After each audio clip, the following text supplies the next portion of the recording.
ఇక ప్రపంచ దేశాలన్నీ ఉత్కంఠంగా ఎదురుచూస్తున్న అమెరికా రష్యా అధ్యక్షులు ట్రంప్ పుతిన్ల భేటీ ముగిసింది. అమెరికాలోని అలస్కా ఈ సమావేశానికి వేదికైంది. 2.5 గంటల పైగా ఈ భేటీ సాగింది.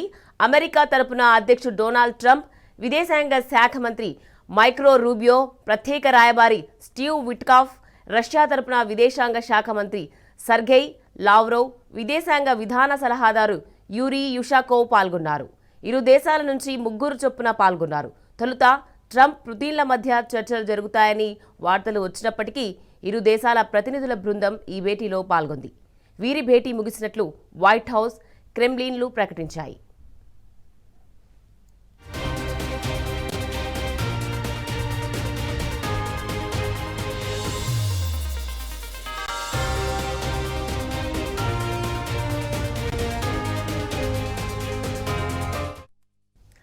అలస్కాలో సమావేశం అనంతరం ఇరు దేశాల అధ్యక్షులు సంయుక్త ప్రకటనలు చేశారు.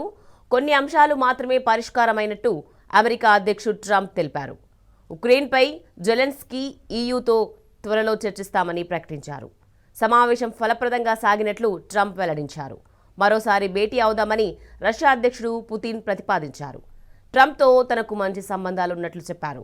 ఉక్రెయిన్ ప్రధాన అంశంగా చర్చించినట్లు రష్యా అధ్యక్షుడు వెల్లడించారు.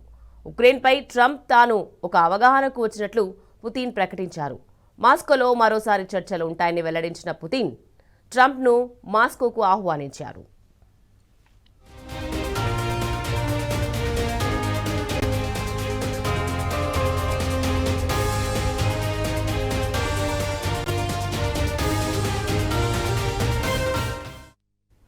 ఇక అంతకుముందు తొలుత ఇద్దరు నేతలు అలస్కాలోని యాంకరేజ్కు చేరుకున్నారు. అక్కడ పుతిన్కు ట్రంప్ స్వాగతం పలికారు. ఇరువురు నేతలు కరచాలనం చేసుకుని ట్రంప్కు చెందిన వాహనంలో సమావేశ ప్రాంగణానికి చేరుకున్నారు.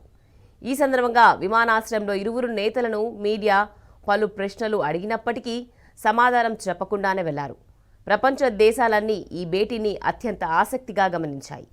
ఈ నేపథ్యంలో ఎలాంటి ప్రకటన వెలువడబోతుందో అని ఉత్కంఠంగా ఎదురుచూశాయి.